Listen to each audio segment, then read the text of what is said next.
In the sprawling depths of the cosmos, where stars are born and civilizations rise and fall, the Galactic Council convened. This assembly, composed of representatives from hundreds of advanced species across the Milky Way, had witnessed wonders and horrors in equal measure. But today, they faced a scenario unlike any other. The human delegation, Earth's newest members, had arrived at the Council's space station, a massive structure orbiting a peaceful neutral star. Their entry into this interstellar parliament was met with curiosity and skepticism, but also a hidden thread of concern. Humans were known for their unpredictability, a trait that could either be a fresh breeze or a chaotic storm. At the center of the chamber, suspended above the delegates like a celestial body, floated the caged form of Vrexia. Known as the galaxy's deadliest predator, Vrexia resembled a mixture of every nightmare conceivable. A leviathan with scales that absorbed light, eyes that glowed with a spectral ferocity, and tentacles lined with serrated suckers. It was captured from the darkest corner of the Andromeda galaxy, brought here as a subject of study and a warning of the dangers lurking in unexplored space. The human delegate, Captain Sarah Lee, approached the containment unit with a calm demeanor that masked her racing thoughts. Her fellow humans watched from their designated area, their expressions ranging from awe to fear. The other species murmured among themselves, their various appendages twitching with nervous energy. As Captain Lee reached the barrier that separated her from certain death, she paused, her eyes not on Vrexia, but on the array of control mechanisms manned by the Council's best operatives. She turned slightly, addressing the assembly with a voice clear and strong. "Ladies, gentlemen, and esteemed beings of the Galactic Council," she began, her translator device seamlessly converting her words into the multitude of languages present. "Today, we stand before you not just as representatives of Earth, but as advocates for understanding and peace across all species." She stepped closer to the barrier, her hand raised in a slow, deliberate motion. Gasps filled the chamber as she continued. "We believe in demonstrating our values through actions, not just words." With a sudden, swift movement, Sarah deactivated the barrier. A collective breath was held. She stepped into the enclosure with Vrexia. The creature's tentacles twitched, sensing the proximity of a new kind of prey. Yet what happened next would forever alter the Council's view of humanity.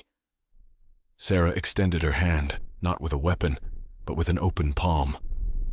Vrexia, whose very presence spelled doom to any other species, paused. Its menacing eyes locked onto her steady gaze. Then, in an astonishing display, the creature leaned forward, allowing her to gently stroke its head. The Council erupted in an uproar. Some shouted for her immediate withdrawal, others for the activation of emergency protocols. But above all, there was stunned silence as they witnessed the predator's reaction. Instead of attacking, Vrexia emitted a series of low, rumbling sounds, a sign of what, in many species, would be akin to purring. Sarah turned to face the Council, her voice ringing out again. "Fear is universal. So is trust. Today we choose to trust, and we invite you all to reconsider what you know about the universe's most feared creatures. And about us. Humans." As she exited the containment unit, the barrier reactivating behind her, the chamber was abuzz with whispers and exclamations. The human delegation stood a little taller, their message clear. They were here to challenge the status quo, to inspire change, and to lead with courage. This act of unprecedented bravery was just the beginning, but for now, the Council had much to ponder. The meeting adjourned, leaving the representatives to their thoughts, all profoundly shaken, their perceptions of danger and of humanity irrevocably changed. As the delegates dispersed into the corridors of the Galactic Council's space station, whispers of the humans' act with Vrexia circulated like wildfire. Among the diverse species, opinions varied dramatically. Some viewed Captain Sarah Lee's actions as a reckless stunt, while others saw a revolutionary approach to interspecies relations. In the quieter corners of the station, strategic alliances began to whisper about the implications of human membership in the Council. In the human quarters, Sarah convened with her team, her face alight with the adrenaline of what had just transpired. Around her, the crew's expressions mixed pride with disbelief. "Captain, that was—" Lieutenant Ramos struggled for words. Insane? Sarah offered, her eyes twinkling with humor and defiance. Courageous, corrected Dr. Amelia Sato, the team's xenobiologist. You've not only changed how the Council views Vrexia, but potentially how they see all Earth life. What made you decide to take such a risk? Sarah paced slowly, her boots silent on the metallic floor. When we understand fear, we control it. Vrexia is feared because it's unknown and lethal. I wanted the Council to see that understanding can neutralize fear. That applies to predators and to us. The discussion was interrupted by an urgent message from the Council's Central Command. They were summoned back to the chamber immediately. With a collective sense of urgency, the team prepared to return, pondering the ramifications of the earlier events. Back in the Council chamber, the atmosphere was electric, charged with a tension that vibrated through the air. High above, the stars watched, silent witnesses to the unfolding drama. The Grand Arbiter, a being of immense age and wisdom, resembling a living nebula, addressed the assembly.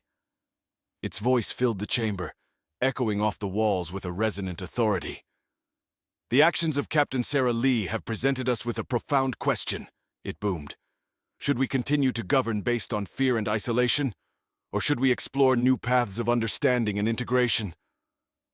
A delegate from the Thalraxian Empire, creatures known for their militant governance and crystalline structure, rose.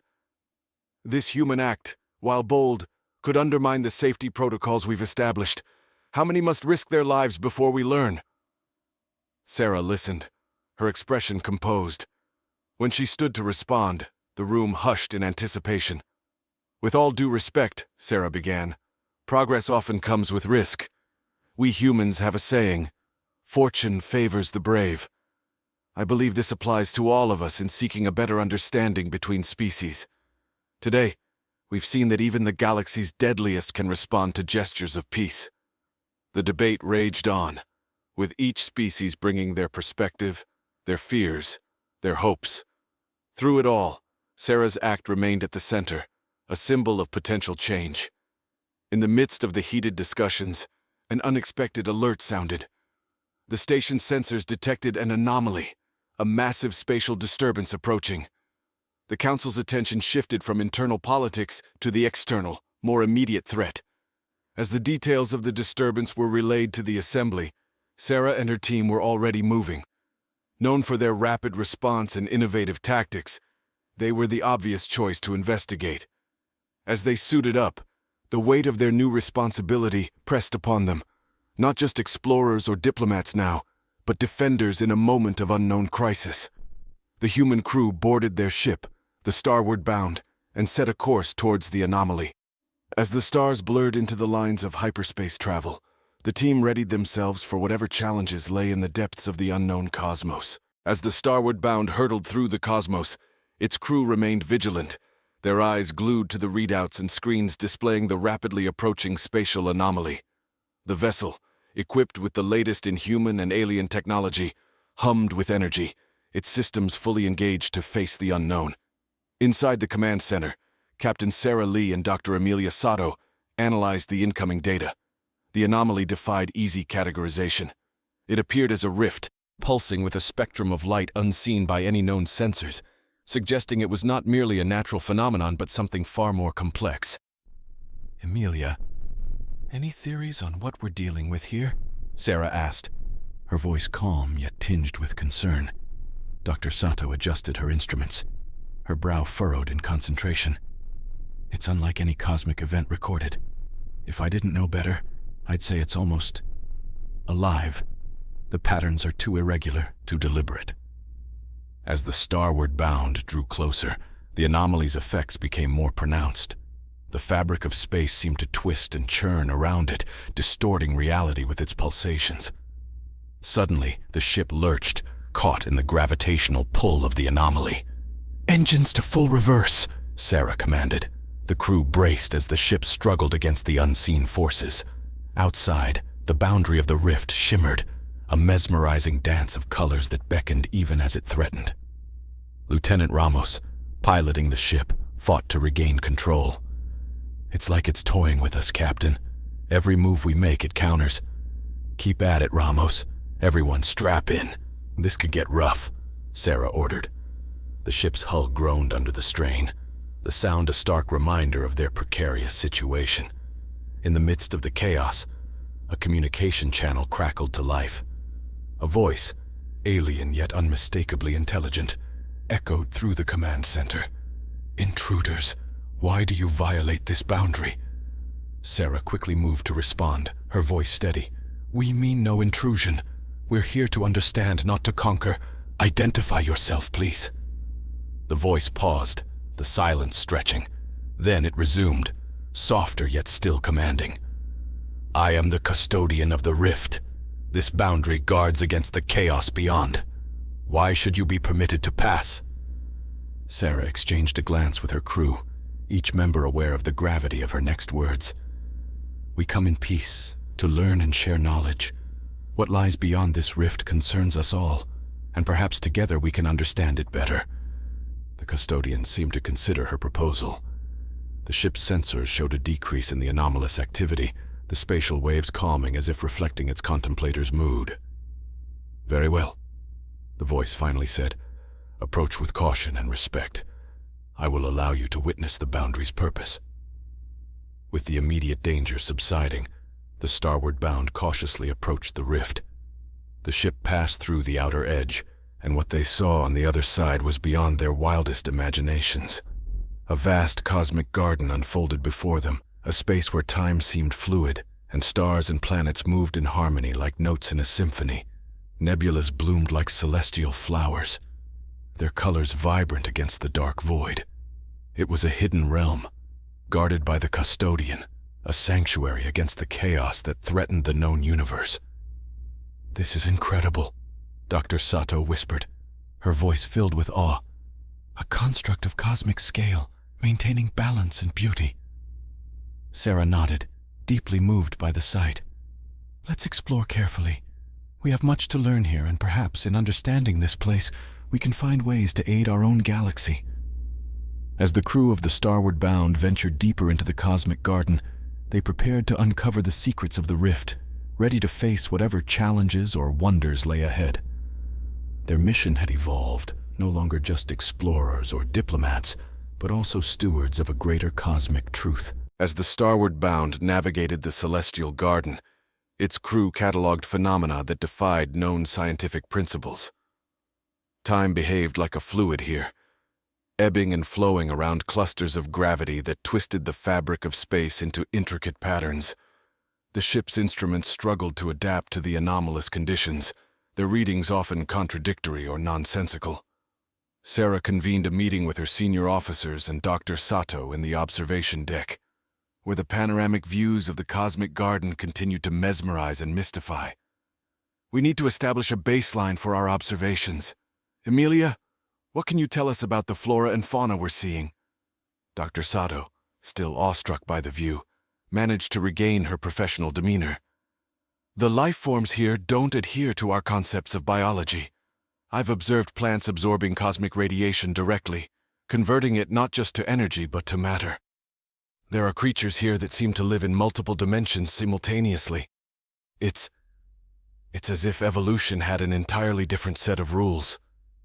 Which could mean the laws of physics here are just suggestions," added Lieutenant Ramos, half joking. The crew chuckled, but the humor was tinged with unease.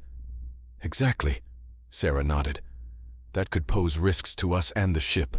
We must proceed with extreme caution." Their exploration continued, revealing more about the garden's nature.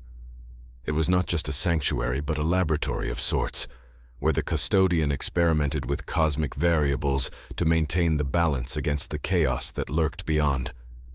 During a deeper excursion into the garden, their path was suddenly blocked by a barrier of vibrant light, pulsing with energy. It was not solid, yet it resisted all attempts to pass through. As they approached, the custodian's voice resonated around them once more. "This is the core of harmony. Beyond this point, the fabric of reality becomes too volatile for those uninitiated." Sarah, determined to understand the full scope of this place, responded diplomatically. "Custodian, we respect the boundaries you've set, but our mission is to understand and to share this knowledge for the benefit of all. How can we prove ourselves worthy to pass? There is a trial, the custodian replied after a pause that felt like an eternity. "A test of harmony and understanding. Succeed, and you may proceed." The crew prepared for the trial, unsure of what it entailed but aware of its significance. The custodian directed them to a platform where elements of the garden converged, a nexus of energies flowing in a delicate balance. "The trial is simple," explained the custodian. "Maintain the balance of this nexus. Disturb it, and you fail." Sarah and her team took their positions, each member responsible for interacting with different aspects of the nexus. They worked in concert, their actions guided by Dr. Sato's understanding of the alien biology and Lieutenant Ramos's instincts for spatial dynamics. As they adjusted the flows of energy, a new understanding of the garden's purpose began to unfold. It was not merely a sanctuary from chaos, but a model of cosmic equilibrium, teaching its secrets through direct interaction. Hours passed as they maintained the balance, learning to anticipate and react to the subtle shifts in the nexus. When they finally succeeded in stabilizing the nexus, the barrier of light dissipated, opening the path to the core of harmony. Beyond the barrier, the garden transformed. The stars seemed to sing in frequencies felt more than heard, and the very space around them vibrated with a profound peace. Here, at the heart of the garden, lay the mechanisms by which the custodian maintained the cosmic order, a breathtaking orchestra of celestial mechanics. Sarah and her crew, now proven in their understanding and intent, were allowed to explore the core of harmony. Each discovery revealed more about the interconnectedness of the universe, insights that could potentially benefit not just the Galactic Council, but all of existence. As they delved deeper, they prepared to bring these lessons back, a beacon of hope and understanding in the vast, mysterious cosmos. In the heart of the core of harmony, the starward-bound crew immersed themselves in a world where the rules of physics were merely guidelines, where every moment brought new revelations. Here, the harmony that governed this hidden expanse manifested as a visible spectrum of light and sound, an ongoing symphony that pulsed through the cosmos. Sarah and her team moved cautiously through this core, aware that each step took them deeper into a realm of almost divine complexity. The secrets held within this place had the potential to revolutionize understandings of energy, matter, and perhaps even life itself. "Look at this," Dr. Sato called out, gesturing towards a structure resembling a massive helix, spiraling endlessly into the space above. It appears to be a kind of superstructure, channeling and redistributing energy across the garden. As they approached, the helix responded to their presence, its movements becoming more pronounced, its colors shifting.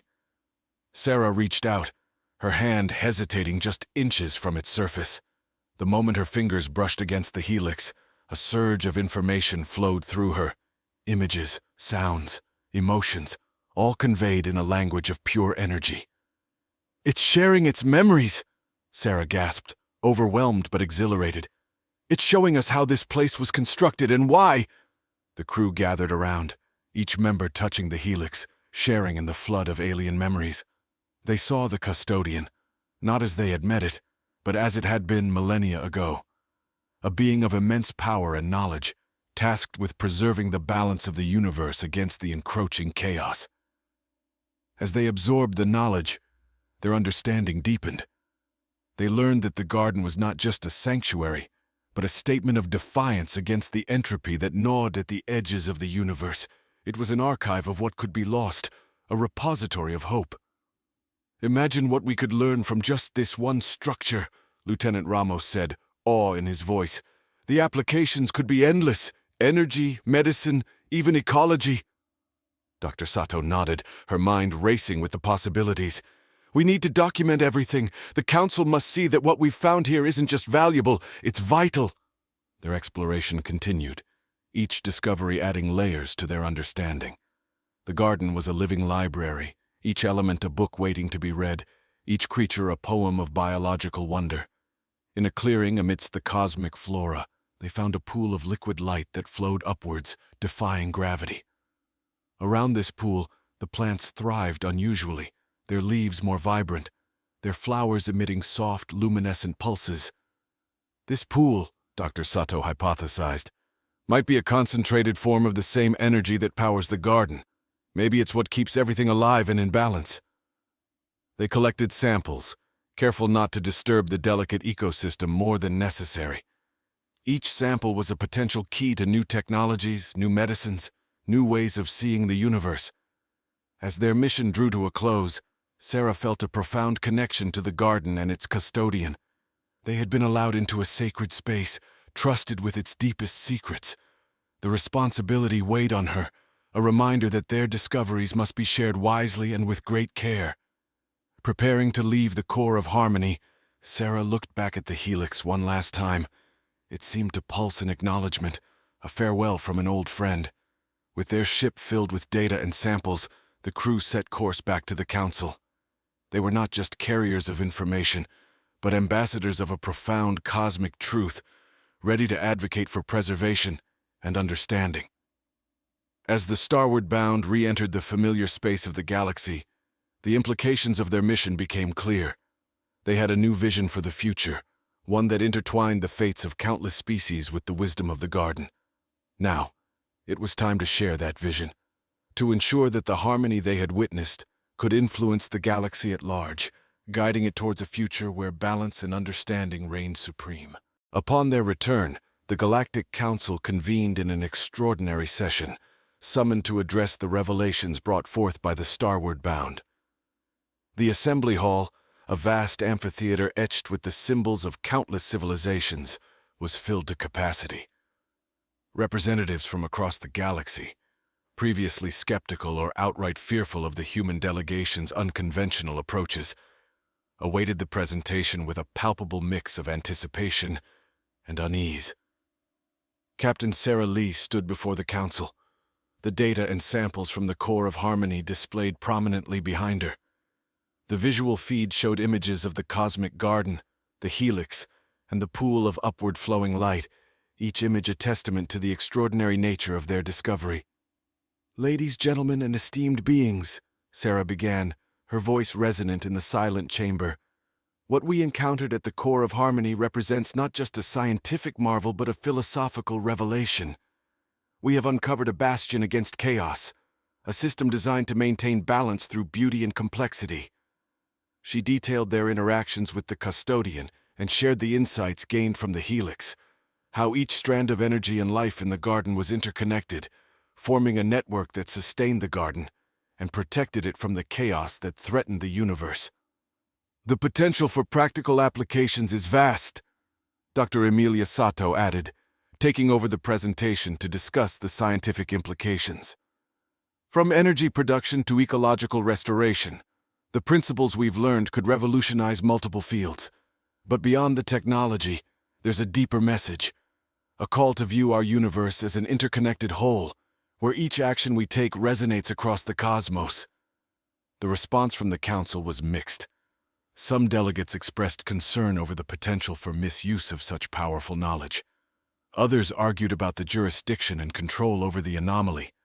But a growing faction was inspired by the humans' report, seeing an opportunity to transcend old fears and rivalries. A delegate from a species known for their philosophical wisdom, the Zeltharians, rose to speak.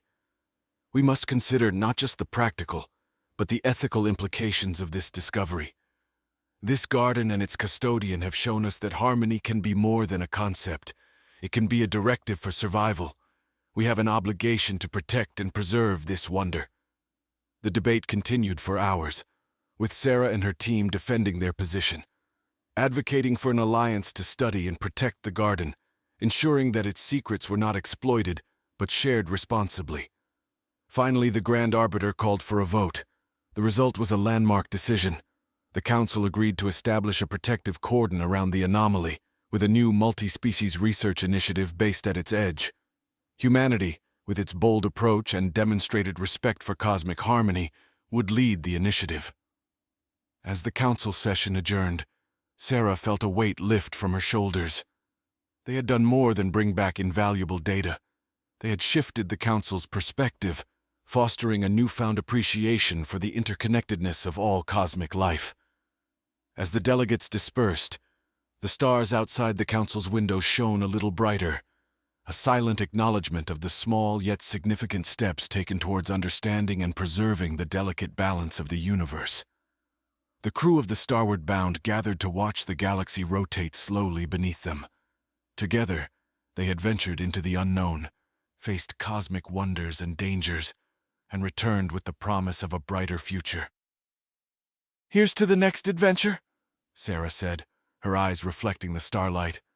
"Wherever it takes us, whatever we find, we know we're part of something bigger. And that's worth exploring." And with that, the Starward Bound set its course for new horizons, ready to meet the challenges of tomorrow, guided by the harmony they had learned in the heart of the cosmic garden.